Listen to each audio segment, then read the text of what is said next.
should like to help everyone if possible. Jew, Gentile, black man, white. We all want to help one another. Human beings are like that. We want to live by each other's happiness, not by each other's misery. We don't want to hate and despise one another. In this world, there's room for everyone, and the good earth is rich and can provide for everyone. The way of life can be free and beautiful, but we have lost the way. Mr. and Mrs. Krauss were an ordinary Jewish-American couple who saw the atrocities done onto the Jewish people in Europe, observed the anti-Semitism and isolationism that occurred in the United States, and decided to take a stand for those who did not have a voice. Despite the dangers they faced, they went into the heart of Nazi Germany in 1939 to rescue 50 Jewish children from the Holocaust. This is their story.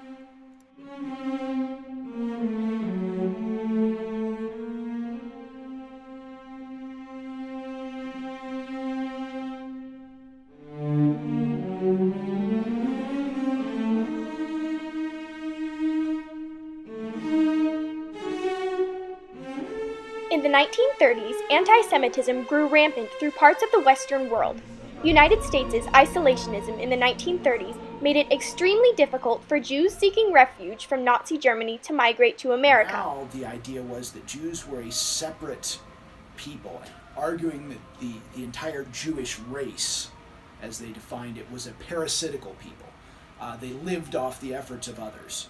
This ties into the old idea of Jews as bankers, Jews as moneylenders, Jews as outside of society, but it takes it really to a new extreme, to the idea that Jews can't be integrated because they're fundamentally different people, and finally, in the sort of final iteration, not even people at all.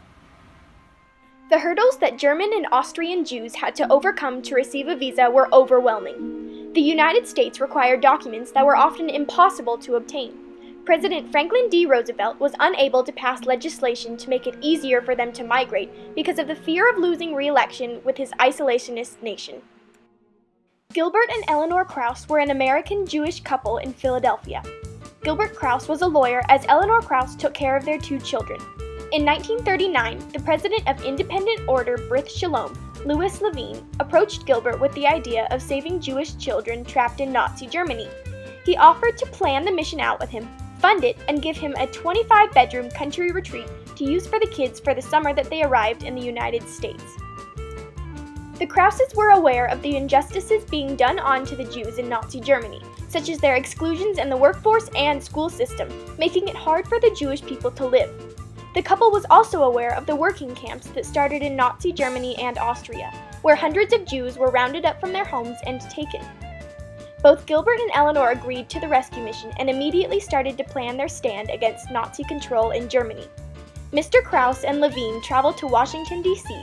to meet with the Department of State.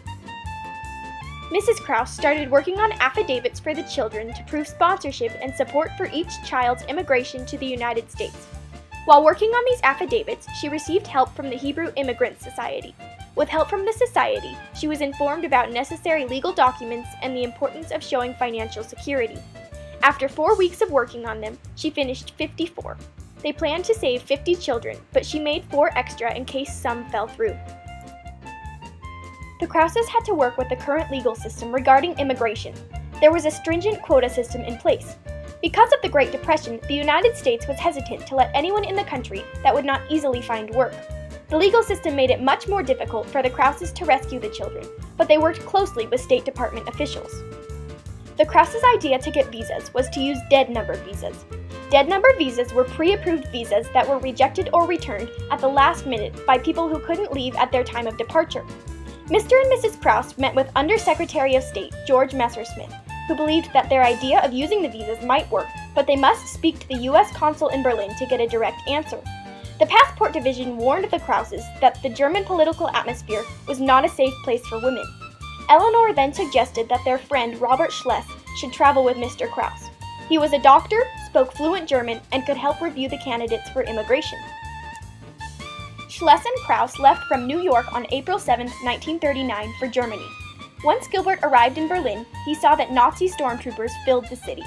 There they met with Raymond Geist. He informed them that their best chance for finding children who are eligible to immigrate was in Vienna, Austria. Schless and Krauss then communicated with the Jewish community in Vienna, and the word began to spread about their mission in the city. Since they were aware of the harsh immigration policies, they wanted to take extra precautions and choose children who would be able to stay in the United States, so they needed to be healthy. And then they had bunches of people that came and they cut it off at 1,000. From that, they took 50. And I wasn't supposed to originally, just my brother. And somebody dropped out because they decided they didn't want to or couldn't, whatever. And I was the first on the maybe list. And we came. Thousands of children came to Vienna waiting to be screened by Kraus and Schless. On April 17th, Gilbert called Eleanor explaining the numbers of children needing assistance and requested that she travel to Vienna and help. On April 28th, Eleanor arrived in Vienna and immediately started helping with the interview process. By May 20th, the Krauses had finalized most of their arrangements and selected the 50 children to travel with them to America. The following day, the families took their children to the train station in Vienna, where they said goodbye. As the children left their parents, many of them had no idea whether this was the last time they would ever see their families again.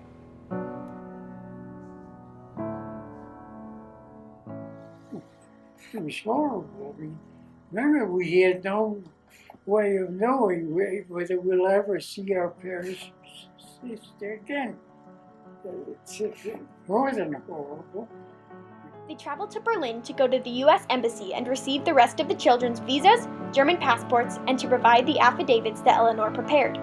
After harsh questioning from a Nazi stormtrooper, the Gestapo finally gave Mr. Kraus the rest of the passports and confirmed their visas. The children traveled from Hamburg to New York by the USS President Harding ship, which took 10 days. They arrived to the United States on June 3, 1939. All of the children went to the Brit Shalom retreat for the summer, where they stayed in 25 dorm rooms. The Krauses visited them every Sunday to check up on them. The camp's purpose was to assimilate the children into American culture. Once the camp was over, they were sent all over the country to live with family members, or were to be put in foster homes. Some reunited with their family members, but many children never saw their families again.